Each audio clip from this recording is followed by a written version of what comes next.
कब्जा कोई भी करेगा किसी भी स्मारक पर, किसी भी पौराणिक स्थल पर, वो कोई भी होगा, उसको छोड़ूंगा तो नहीं। किसी गरीब की जमीन पर या सरकारी संपत्ति पर कब्जा करके कोई माफिया उसे वसूली का अड्डा बनाएगा तो उस पर भी बुलडोजर चलेगा। अगर उत्तर प्रदेश के मुखिया योगी आदित्यनाथ साफ शब्दों में यह चेतावनी दे रहे हैं तो किसी को कोई शक नहीं होना चाहिए। लेकिन फिर सामने आ रहे हैं वही चेहरे जो तुष्टीकरण की आड़ में लोगों को मूर्ख बनाकर अराजकता पैदा करना चाहते हैं, अनावश्यक माहौल खराब करके उपद्रव की स्थिति पैदा करना चाहते हैं। ये वही लोग हैं जिन्हें शांति और विकास अच्छा नहीं लगता।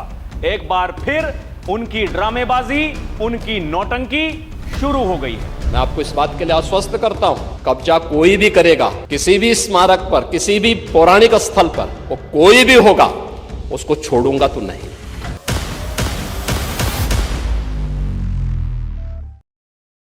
दर्शकों नमस्कार, डीएनपी इंडिया देख रहे हैं आप, साथ हूं मैं आपके राहुल चौधरी।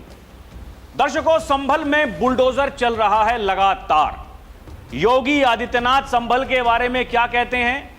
योगी कहते हैं संभल एक सच्चाई है, संभल तो आस्था का प्रतीक है। जिन लोगों ने संभल के साथ में पाप किया था उनको उन पापों की सजा जरूर मिलेगी। जिन लोगों ने संभल को विकास से वंचित किया था उनको उसकी कीमत चुकानी पड़ेगी। लेकिन दर्शकों, कीमत जब लोग चुकाते हैं तो दर्द होता है, दिल में दर्द होता है, किसी के पेट में दर्द होता है, कहीं भी हो सकता है। लेकिन यह देखने में तो आता है कि दर्द तो होता है। अभी भी देखने में यही आ रहा है कि दर्द हो रहा है। समाजवादी पार्टी के मुखिया से लेकर के वहां के सांसद जियाउर रहमान बर्क जो कहते हैं वहां मस्जिद थी, मस्जिद है, मस्जिद रहेगी कयामत तक इंशाअल्लाह, हमें कोई नहीं रोक सकता। और संभल में दंगे दर्शकों करा दिए जाते हैं। वो तो वहां के जो अधिकारी थे, आपको याद होगा नवंबर 2024 में संभल में जो तांडव कराने की कोशिश की गई थी, लेकिन जो सुनियोजित साजिश थी उसमें कामयाब नहीं हो पाए। और तब से लेकर के अभी तक संभल में जो कुछ हो रहा है, लगातार ताबड़तोड़ कार्रवाई हो रही है। किसी को बुरा लग रहा होगा, लेकिन जैसा कि योगी ने कहा कि संभल सच्चाई है। दर्शकों, 100 बातों की एक बात, कोई चीज गलत है, उसके कागज किसी के पास में नहीं है, तो पुलिस प्रशासन क्या करता है? जब रास्ते में कोई अपनी मोटरसाइकिल पर जाता है, अपनी गाड़ी लेकर के जाता है, तो आपने देखा होगा पुलिस वाले आपको रोकते हैं तो कागज मांगते हैं, कागज दिखाइए, आपके पास में कागज हैं तो जाइए, कागज नहीं है तो फिर छानबीन होती है। भाई हो सकता है कि कागज आप घर पर भूल करके आ गए हों, अगर आपकी गाड़ी ठीक है तो आपका कोई कुछ नहीं बिगाड़ सकता। वो गाड़ी गलत है, चोरी की है या कुछ और कारण है, तो फिर आप फंस गए, क्योंकि जो कागज हैं आपको वही बचाते हैं। दर्शक, ऐसे ही संभल में हो या कहीं और हो, जहां बुलडोजर चल रहा है, मामला कोर्ट में जाता है तो कोर्ट में जज साहब पूछते हैं भैया कागज कहां है? कागज तो नहीं है। कागज नहीं है तो फिर किसी जमीन पर जाकर के आप वहां मालिकाना हक कैसे अपना बता सकते हैं, जता सकते हैं? कानूनन गलत है। लेकिन कुछ लोग हैं जो आज भी लोगों को मूर्ख बना रहे हैं। देखिए, मुसलमान खतरे में हैं। देखिए, जानबूझकर मस्जिदें तोड़ी जा रही हैं, दरगाह तोड़ी जा रही हैं, मज़ारें तोड़ी जा रही हैं, ईदगाह तोड़े जा रहे हैं। लेकिन दर्शकों, फिर सवाल वही है, अगर कागज हैं, वो सब कुछ ठीक है, कोई नहीं तोड़ सकता, किसी में हिम्मत नहीं है, जबरदस्ती कोई नहीं कर सकता। लेकिन अगर टूट रहे हैं तो दिक्कत है। और अभी तो कुछ दिनों के बाद में आप देखना, ये जो वक्फ के नाम पर संपत्ति बड़े बड़े सेठ बने बैठे हैं, जिनके बारे में योगी ने कहा था जब जांच हो जाएगी तो फिर आपको देखना ये कैसे बिल बिलाते हुए नजर आएंगे। और सबसे पहले जो जांच कठोर नियम उत्तर प्रदेश में हमें देखने को मिले, जांच भी उसी स्तर पर हो रही है। दर्शकों, आंकड़े सामने आने वाले हैं, सबको चौंका देंगे। और वही लोग जो अराजकता पैदा करके माहौल खराब करना चाहते हैं, ऐसे लोग फिर से आपको सड़कों पर दिखाई देंगे, क्योंकि उनको कुछ नहीं पता। उन्हें कुछ नहीं पता, उन्हें किस बात को लेकर के धरना देना है, प्रदर्शन करना है। जब ये संशोधन हो रहा था दर्शकों, मैं खुद गया था जंतर मंतर। वहां जाकर के जो लोग आए, मैं उनसे पूछ रहा था, कोई माइक पर बोलने के लिए तैयार नहीं। केवल जो 4-5 नेता थे जो भीड़ को इकट्ठा कर रहे थे, उन्हीं को अथॉरिटी थी कि भैया वो सामने है, भाई साहब जाकर के उनसे बात करिए, वो बताएंगे। वही सब जो दलीलें दी जाती हैं संसद से लेकर के कोर्ट तक, वो लोग दे रहे थे। लेकिन वो छाती पीटने वाले लोग, वो हाथ में तख्तियां लेने वाले लोग, उनको कुछ पता नहीं। जैसे अभी 2 दिन पहले वो कॉकरोच जनता पार्टी के तिलचट्टे वहां घूम रहे थे, कॉकरोच बने घूम रहे थे। लोगों ने उनसे पूछा, भैया क्या मामला है, कॉकरोच बन के क्यों आए हो? अरे सब कुछ खतरे में है, सब कुछ खतरे में है, मोदी ने सब बेच दिया। किसका इस्तीफा लेना है? अमित प्रधान का। अमित प्रधान कौन है? दर्शकों, उसका कोई इलाज है नहीं। ये इतने बड़े कलाकार हैं, इतने बड़े कलाकार हैं, और अखिलेश यादव जी वहां क्या कुछ नहीं ट्वीट कर रहे थे। सीजेपी बनाम बीजेपी, देखिए कौन लोग अब सत्ता पे कब्जा करने के लिए आ गए हैं। लोग तो पहले से ही कह रहे हैं, भैया आप तो टक्कर नहीं ले पाओगे। अब ये पता नहीं कॉकरोच तिलचट्टे किस किस को बना रहे हैं। दर्शकों, ये मैदान में उनको छोड़ना चाहते हैं, वो ढपली बजाने वाले लोग, वहां ताली बजाने वाले लोग, उनको कुछ नहीं पता। लेकिन संभल के सांसद जियाउर रहमान बर्क, दर्शकों अब देखिए उनका दर्द फूट रहा है। वो वही सांसद जी हैं जिन पर बिजली चोरी के आरोप लगे थे, वही सांसद जी हैं जिन पर दंगे कराने के आरोप लगे थे, बाकायदा एफआईआर दर्ज हुई, बेल पर बाहर हैं। आप समझिए कलाकारी। ये वही लोग हैं जो कहते हैं हम संभल के मालिक हैं, वही लोग हैं जो कहते हैं हम इस देश के मालिक हैं। लेकिन इनको पता नहीं, बार बार भूल जा रहे हैं कि उत्तर प्रदेश की गद्दी पर कौन बैठा है। कुछ दिनों पहले एक मौलाना वहीं संभल के नजदीक बरेली में, दर्शकों भूल गया था उत्तर प्रदेश में शासन किसका है। मौलाना जेल में है। मैंने पहले भी कई बार बताया, मौलाना को खुद नहीं पता वो कब जेल से बाहर निकलेगा। हाई कोर्ट ने भी मना कर दिया, भैया जमानत नहीं दी जाएगी, क्योंकि वो मुख्य साजिशकर्ता थे उन दंगों के, जो सुनियोजित साजिश वहां पर रची गई थी।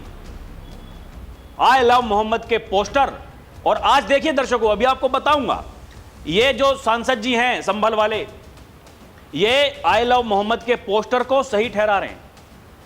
उस समय इनके बारे में योगी आदित्यनाथ ने कहा था कि भाई हमारी तो आस्था है, हम तो मूर्ति पूजा करते हैं, लेकिन आप लोग तो नहीं करते। तो फिर ये बड़े बड़े होर्डिंग्स, ये तख्तियां, ये पोस्टर आई लव मोहम्मद के नाम पर, ये क्या मतलब है? किसको मूर्ख बना रहे हैं? और छोटे छोटे बच्चे जिनके हाथों में किताबें होनी चाहिए, कलम होनी चाहिए, उनके हाथों में आई लव मोहम्मद के पोस्टर देकर के भेज दिया। किस लिए? ताकि जब कार्रवाई होगी तो फिर पीड़ित बन जाएंगे, ये दिखाएंगे अरे देखिए बच्चों के साथ में क्या कर रहे हैं। तब योगी आदित्यनाथ ने कहा था, इन मूर्खों को यह नहीं पता कि तुम्हारी जिंदगी तो बर्बाद है ही, अपने बच्चों की जिंदगी भी खराब करना चाहते हैं। दर्शकों, हम बार बार इस बात को कहते हैं, ये जो राजनेता हैं ये बहुत बड़े कलाकार हैं। जैसे वो कलाकार जो फिल्मी दुनिया वाले, वो बड़े पर्दे वाले, छोटे पर्दे वाले, कभी हंसेंगे, कभी रोएंगे, कभी लंगड़ा कर चलेंगे, कभी एक कंधा ऊपर करके चलेंगे। आप समझिए वो कलाकारी कर रहे हैं, उनको पैसे मिल रहे हैं, वो उनका रोजगार है। ठीक ऐसे ही ये जो राजनेता हैं ये कम बड़े कलाकार नहीं हैं। इंडी गठबंधन की बैठक चल रही है दिल्ली में, कई पार्टियां पहले से अलग हैं। बोला भैया हमें पता नहीं, हम गठबंधन में है नहीं। लोग ये सवाल पूछ रहे हैं, गठबंधन को बचाने निकले हो या अपने दल को बचाने निकले हो? पहचान का संकट है, और उत्तर प्रदेश में चुनाव है। अखिलेश यादव भरपूर प्रयास कर रहे हैं दर्शकों, कैसे ना कैसे करके इस चुनाव को जीत जाएं। अब की बार नहीं जीते तो वही जो केशव प्रसाद मौर्य कह रहे हैं, जो योगी आदित्यनाथ कह रहे हैं, ब्रजेश पाठक कह रहे हैं, पंकज चौधरी कह रहे हैं। देखिए, अखिलेश यादव इन चारों को आपस में लड़वाते हैं। आज चारों एक ही पिच पर हैं, वो भी आपको बताऊंगा, समझाऊंगा कि ऐसा नहीं होता है। व्यक्तिगत महत्वाकांक्षाएं अपनी हो सकती हैं, लेकिन जब बारी आती है वोट करने की तो पार्टी को पता है कि चेहरा योगी आदित्यनाथ ही हैं। दर्शकों, अभी देखना, आने वाले दिनों में आपको काफी कुछ इस तरीके की कार्रवाई दिखाई देंगी। संभल की बात करें तो संभल में 2025-26 में कई बार बुलडोजर चला। नवंबर 2024 को वहां हिंसा कराने की साजिश हुई थी। अगर वो कोशिश ना की गई होती तो संभल में इतनी तेज कार्रवाई ना हुई होती, क्योंकि उस साजिश के बाद में जब प्रशासन ने वहां कार्रवाई की तो पता चला कहीं कुआं मिल रहा है, कहीं मंदिर मिल रहा है। तो योगी आदित्यनाथ ने पूछा कि भैया, प्रशासन को कह रहे हो कि वो जानबूझकर ये सब कुछ खुदाई कर रहा है, तो वो जो मंदिर मिला, कुआं मिला, क्या प्रशासन ने रातों रात आकर के बना दिया था? नहीं, वो सब कुछ पहले से था। लेकिन वो लोग जिन्होंने हिंदुओं को वहां से पलायन करने को मजबूर कर दिया, 45% से 15% वहां हिंदू बच गए। क्या कारण रहे होंगे? सब कुछ दबा दिया गया और फिर वहां कोई मस्जिद, कहीं कब्रिस्तान बना दिया, कहीं कुछ, कहीं कुछ, कहीं कुछ। ये सब कुछ वही है। हालिया जो कार्रवाई हैं, बाघाऊ गांव, खेडेश्वर महादेव मंदिर के पास, मुबारकपुर बंद, असमोली थाना क्षेत्र, एक और 35 फीट ऊंची मीनार, वो हाइड्रोक्रेन से उसको गिराया गया। 5 दुकानें, प्राइमरी स्कूल, वो सब कुछ ध्वस्त किया गया। ये खेड़े वाले बाबा चमन शाह बाबा दरगाह को बुलडोजर से ध्वस्त किया गया, मतलब उनकी जो दरगाह थी उनको ध्वस्त किया गया। और देखिए, कसेरुआ गांव, नखासा क्षेत्र, कब्रिस्तान की सरकारी जमीन पर बनी 2 मंजिला मस्जिद स्वाहा। बिछौली गांव, कोतवाली संभल क्षेत्र, सरकारी भूमि पर बने ईदगाह और इमामबाड़ा ध्वस्त। अन्य जो बड़ी कार्रवाई हुई, रावा बुजुर्ग, अखवंदपुर, काफूरपुर, सलेमपुर सलार, असमोली क्षेत्र, शादी घर, मैरिज लॉन, कहीं मस्जिद, कहीं मदरसा, कहीं अवैध मजार, कहीं शादी का घर, मैरिज लॉन, सब कुछ जमींदोज, क्योंकि सब कुछ गलत था, गलत तरीके से बनाया गया था। सांसद जी क्या कह रहे हैं? मस्जिद शहीद करने की इतनी जल्दी क्यों थी? संभल में बुलडोजर एक्शन पर भड़के सपा सांसद जियाउर रहमान बर्क। बस बहुत हो गया, अब हम अपनी मस्जिदों पर बुलडोजर नहीं चलने देंगे, नहीं चलने देंगे। ये तो पहले दिन से कह रहे हैं नहीं चलने देंगे, फिर भी चल रही है। दर्शकों, हम लोग अब अपनी मस्जिद और मदरसे पर कार्रवाई नहीं होने देंगे, हम लोग संवैधानिक तौर से लड़ाई लड़ेंगे। तो क्या यह संवैधानिक तौर पर नहीं हो रहा है? क्या यह कोर्ट के आदेश पर नहीं हो रहा है? सवाल है, जवाब हमारे पास है। दर्शकों, अभी बताएंगे, उससे पहले देखिए ये क्या कुछ कह रहे हैं। उन्होंने एक एक्स पोस्ट में लिखा, जुल्म की इंतहा हो गई, लाख कोशिशों, गुजारिशों, कानूनी प्रयासों के बावजूद संभल प्रशासन द्वारा कसेरवा गांव में मस्जिद को शहीद कर दिया गया। ऐसा महसूस होता है अधिकारियों द्वारा आंखों पर पट्टी बांधकर एक तय निशाने के साथ कार्रवाई की जा रही है।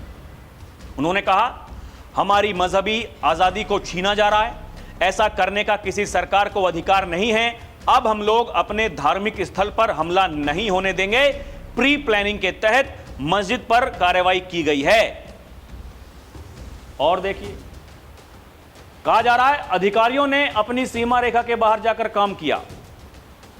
और यह दर्शकों, 6 जून को जो मुस्तफा कादरी मस्जिद को गिराया गया, उसके बाद में जो डीएम अंकित खंडेलवाल, उन्होंने मीडिया से बात करते हुए बताया, जिले में सार्वजनिक जमीन पर अवैध कब्जे लगातार हटाए जा रहे हैं। इसी क्रम में कब्रिस्तान की जमीन पर अवैध कब्जे को लेकर एक शिकायत मिली थी, जिसके बाद में जांच कराई गई। जांच में पाया गया अवैध है, हट रहा है। और देखिए, इन्होंने ट्वीट किया, संभल में मुस्तफा कादरी मस्जिद पर की गई बुलडोजर कार्रवाई की मैं कड़ी निंदा करता हूं। मेरा मानना है कि वक्फ में दर्ज संपत्ति धार्मिक स्थलों से जुड़े मामलों में बिना उचित सुनवाई के कार्रवाई न्याय और संविधान की भावना के अनुरूप नहीं है। ये लोग जो जब उस बिल में संशोधन हो रहा था, दर्शकों, जो वक्फ के नाम पर प्रॉपर्टी है, ये सब लोग विरोध कर रहे थे। क्यों कर रहे थे? क्या मतलब होगा? अपने मुंह से बता रहे हैं कि जो जितने भी धार्मिक स्थल हैं जो वक्फ में दर्ज संपत्ति हैं, उन पर कार्रवाई नहीं होनी चाहिए। यही तो सरकार ने भी कहा कि भैया कोई तो कागज आपके पास में होगा। आज किसी का गांव में घर है, पुश्तैनी घर है, कभी सालों पहले किसी ने बनाया होगा, सबके पास में कागज हैं। तहसील में जाकर के पता चल जाता है किसकी ज़मीन कितनी है। वो लोग जो लड़ते हैं गांव में ज़मीन के लिए, ये हमारी, ये तुम्हारी, हमारी इतनी, तुम्हारी इतनी, वहाँ पर कानून आते हैं, तहसीलदार आते हैं, आकर के स्पष्ट कर देते हैं किसकी कितनी है, कितनी नहीं है, सारे रिकॉर्ड हैं। लेकिन आपने कहा ये ज़मीन हमारी, ऐसा तो नहीं होगा। और ये क्या कह रहे हैं, देखिए दर्शकों, जो मैंने आपको बताया था आई लव मोहम्मद वाले पोस्टर के बाद, आई लव मोहम्मद पोस्टर और हरे झंडे को लेकर पैदा किए जा रहे विवाद पर सवाल उठता है। अपने धर्म पैगंबर से मोहम्मद का इजहार करना कोई अपराध नहीं है। मैं सभी लोगों से अपील करता हूं कि अपने अधिकारों की लड़ाई संविधान और कानून के तहत लड़ें। भाई लड़ तो रहे हैं सब लोग, वकील साहब वहां जा तो रहे हैं काला कोट पहन करके, जो आपके लिए लड़ रहे हैं। अब किसको लड़वाना चाहते हो, किसको इशारा दे रहे हो, क्या करना चाहते हो? ये मस्जिद को गिराने का फैसला जिस जल्दबाजी में लिया गया, उससे कई गंभीर सवाल खड़े होते हैं। हम अपने धार्मिक स्थलों के साथ किसी प्रकार का अन्याय बर्दाश्त नहीं करेंगे। कानूनी दायरे में इसका मुकम्मल जवाब देंगे। कानूनी दायरे में दे तो रहे हो, वहां कोर्ट में कोई तो गया होगा केस लड़ने के लिए। यह समझ में नहीं आता है दर्शकों कि आप देखिए ना, ये मतलब वहां पीसी कर रहे हैं, पता है कि इनकी जो आवाज है, जो कुछ बोले हैं, वहां के लोगों तक जाएगी। इससे पहले भी यही हुआ था, जब 2024 में वहां दंगे हुए थे तो सांसद जी ने क्या बयान दिया था, यह भी सबको पता है। दर्शकों, लोग यही कह रहे हैं कि कोर्ट के आदेश पर संभल में जिस मस्जिद को गिराया गया, उससे सपा सांसद वर्ग के पेट में दर्द क्यों हो रहा है? जब कोर्ट के आदेश पर गिराया गया तो ये सरिया कानून के हिसाब से कार्रवाई को गलत क्यों बता रहे हैं? भाई ये देश चलेगा संविधान से, शरिया से नहीं चलेगा। यही तो बार बार योगी भी कह रहे हैं, या फिर जो दूसरे बड़े नेता हैं बीजेपी के, वो इसी बात को कह रहे हैं। वो क्यों कहते हैं कि यूसीसी का लाना बहुत जरूरी है? क्योंकि ऐसा नहीं हो सकता है।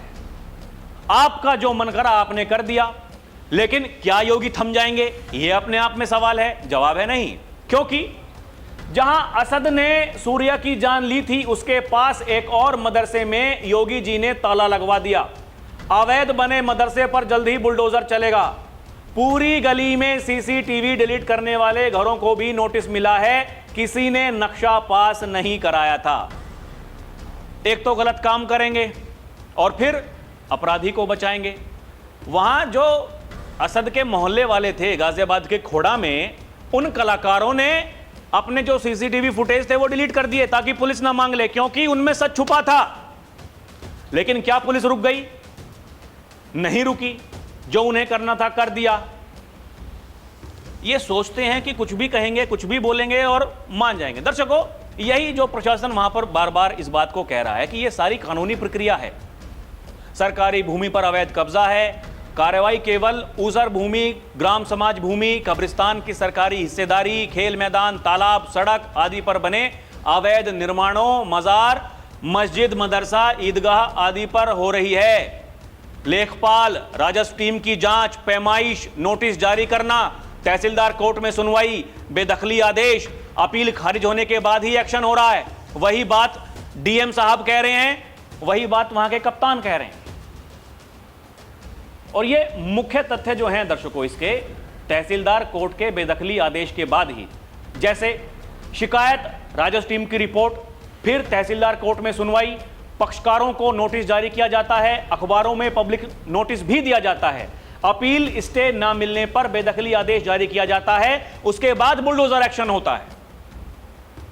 छाती पीटनी है, इस देश में मुसलमान खतरे में, शायद हमें जिहाद करना पड़ेगा। अगर एक पार्टी के सांसद वो संसद में, लोकसभा में इस बात को बोल सकते हैं, तो उनसे आप क्या उम्मीद लगा सकते हैं? दर्शकों, संभल में जो दंगे हुए थे, 450 पन्नों की रिपोर्ट योगी आदित्यनाथ के पास में है। संभल में कब कब दंगे हुए, कौन लोग शामिल थे, क्या हुआ था क्या नहीं हुआ था, एक एक बात का उनको पता है। इसीलिए वहां कार्रवाई हो रही है, इसीलिए हो रही है। वो जो न्यायिक जांच रिपोर्ट न्यायिक आयोग ने, जांच आयोग ने वहां जांच करने के बाद में योगी आदित्यनाथ को सौंपी है। योगी के पास में वो पूरी रिपोर्ट है 450 पन्नों की। दर्शकों, क्या बाबा ने उसको नहीं पढ़ा होगा या उनके अधिकारियों ने नहीं पढ़ा होगा? वहां सब कुछ बताया गया है, वहां क्या हुआ था, कलाकारी क्या नहीं हुई थी। 1947, 48, 53, 58, 62, 76, 78, 80, 90, 92, 95, 2001, 2019, आजादी के बाद से लेकर के अभी तक 15 दंगे हुए। हर बार दंगाइयों को बचाया गया, उनको प्रश्रय दिया गया। तो यही तो वो कारण है कि 45% वाले 15% रह गए और 55 वाले 85 हो गए। कोई तो कारण होगा। और दर्शकों, ये सपा सांसद, उसी रिपोर्ट में बताया गया है, इन्होंने कहा हम इस देश के मालिक हैं। विधायक के पुत्र सुहेल इकबाल इंतेजामिया कमेटी के पदाधिकारी मुख्य भूमिका में थे। आरोप है कि संभल जामा मस्जिद की इंतेजामिया कमेटी ने मिलकर साजिश रची। 22 नवंबर को नमाजियों को संबोधित करते हुए सांसद जियाउर रहमान बर्क ने भड़काऊ भाषण दिया। उन्होंने कहा हम पुलिस प्रशासन सरकार से दबने वाले थोड़े ही हैं, हम इस देश के मालिक हैं, नौकर गुलाम नहीं हैं। मैं खुले रूप से कह रहा हूं, मस्जिद थी, मस्जिद है, इंशाअल्लाह मस्जिद रहेगी कयामत तक। जिस तरह अयोध्या में हमारी मस्जिद ले ली गई, वैसा यहां नहीं होने देंगे। यह कलाकारी यहां की जा रही थी, यह बताया जा रहा था, ये भाषण दिए जा रहे थे, ये सब कुछ करने की तैयारी थी। उसके बाद में दर्शकों, संभल में क्या हुआ कौन नहीं जानता। संभल में एटीएस सेंटर के फैसले पर भड़के सपा सांसद। अगर संभल में एटीएस खुलता है, इनको बुरा लगता है। ये कहते हैं संभल में एटीएस की कोई जरूरत नहीं। इसके अलावा इन पर बिजली चोरी के आरोप लगते हैं। 1,91,00,000 का जुर्माना, बिजली चोरी के आरोप में कार्रवाई। देखिए ना, बताया गया कि सांसद जियाउर रहमान बर्क के पास 2 किलोवाट का कनेक्शन, जबकि लोड था 16.5 किलोवाट का। बिजली चोर ये, दंगे भड़काने वाले ये, लोगों को मूर्ख बनाने वाले ये, एटीएस की जरूरत इनको है नहीं, आतंकियों को प्रश्रय देने वाले ये। यही तो रिपोर्ट में बताया गया है। वहां विदेशी हथियार कैसे आ गए, क्या मतलब था भीड़ के पास में? कौन लोग हैं जो लगातार बचाने का प्रयास करते हैं? यह समस्या बहुत बड़ी है। अखिलेश यादव बीजेपी बनाम सीजेपी करते हैं। अखिलेश यादव ट्वीट करते हैं, गुरुमंद हुक्मरानों तक पहुंचे ये आवाज, अब नौजवानों ने भी कर दिया है इंकलाब। कितने नौजवान वहां पहुंचे थे? इनके फॉलोअर कितने हैं? 2 करोड़। 2000 आदमी पहुंचे नहीं, और ये भाई साहब ट्वीट करते रह गए पूरे दिन। जुल्मी हुक्मरानों से कह दो आज, बंदिशों में कब बदा है इंकलाब। करते रहिए इंकलाब। लोगों को जो करना है वही लोग करेंगे, लगातार कर ही रहे हैं। ये परेशान इसलिए हैं, समझ में नहीं आ रहा है। वहां की विधायक परेशान, सांसद तो परेशान है ही, विधायक जी भी परेशान हैं। ये भी यही कह रही हैं, और लोग ये कह रहे हैं संभल में अवैध मस्जिद पर बुलडोजर चलने से सबसे ज्यादा दुखी हैं सपा वाले। सपा विधायक पिंकी यादव के हिसाब से अवैध मस्जिद पर बुलडोजर ना चलाओ। अब क्या करें लोग? दर्शकों, लोग तो ये कह रहे हैं कि भैया छाती पीटने से कुछ होगा नहीं। उधर केशव प्रसाद मौर्य कह रहे हैं सपा बहादुर श्री अखिलेश यादव ने चुनावों में जिसका भी समर्थन किया उसकी नैया डूब गई। जैसे पहले बिहार में उनको हरवाया, अब बंगाल में उनको हरवाया, उससे पहले दिल्ली वालों को हरवा दिया। जहां जहां गए जिसके समर्थन में चुनाव प्रचार करने के लिए, या जहां नहीं भी गए, कहते रहे अरे दीदी, दीदी थी, दीदी है, दीदी रहेगी। दीदी पहचान का संकट मंडरा रहा दीदी पर। अब वही लोग कह रहे हैं कि भैया जाकर के बचा लो, दीदी को बचा सकते हो। फिर लोग ये भी कहते हैं कि अपने आप बच जाएं, यही बड़ी बात है। दर्शकों, पंकज चौधरी बीजेपी के प्रदेश अध्यक्ष कह रहे हैं, एक महिला की वीडियो उन्होंने डाली है, कुछ पत्रकार उनसे बात कर रहे थे, ये पूछ रहे थे कि आप कैसे देखते हैं कि भैया जो उत्तर प्रदेश की महिला हैं, इन्होंने एक रिपोर्ट कोई जारी की, आपने क्या देखा जमीन पर जाकर के? इनका ये कहना है, जो ये कह रही हैं महिला, ये कह रही हैं कि सबसे बड़ी जो बात है, महिलाओं में सुरक्षा वाला जो वातावरण है वो साफ साफ दिख रहा है। वो कह रही हैं कि 2017 से पहले हमारी बेटियां पढ़ने के लिए नहीं जा सकती थीं। बाहर नौकरी करने के लिए नहीं जा सकती थी, आज रात को भी जा सकती हैं। यह सबसे बड़ा परिवर्तन है। अब आप समझ जाइए क्या होने वाला है, क्या नहीं होने वाला है। यही कह रहे हैं पंकज चौधरी। सभी को, समाप्तवादियों को भी इस महिला की बात ध्यान से सुननी चाहिए। सपा राज में बहन बेटियां घर से निकलने में डरती थीं, अपराधियों का बोलबाला था। आज भाजपा सरकार में उत्तर प्रदेश में अपराधी सलाखों के पीछे हैं और महिलाओं की सुरक्षा सर्वोच्च प्राथमिकता है। यही है जंगल राज सुशासन का फर्क। ये वही लोग कहने वाले, अरे दिल्ली वालों ने भेज दिया पंकज चौधरी को, योगी क्या कह रहे हैं, क्या कर रहे हैं, उन पर निगाह रखने के लिए। आप समझिए, कलाकारी कुछ नहीं है, कलाकारी केवल यही लोगों को मूर्ख बनाने की है। बाकी दर्शकों, आपको क्या लगता है हमें कमेंट करके बताएं। अभी के लिए इतना ही। देखते रहें डीएनपी इंडिया, हर खबर भरोसे के साथ। दर्शकों, हमारी आपसे अपील है कि आप चैनल को सब्सक्राइब भी करें। आप हमें भरपूर प्यार दे रहे हैं, लाखों में देख रहे हैं, मिलियंस में देख रहे हैं। हमारी वीडियो को सब्सक्राइब करेंगे दर्शकों, माफ कीजिएगा, चैनल को सब्सक्राइब करेंगे, हमारी वीडियो आपके पास में जल्दी आएगी। हम मजबूत होंगे, हम राष्ट्र की आवाज़ को मजबूत करते रहेंगे। बहुत बहुत धन्यवाद। जय हिंद, जय भारत, नमस्कार।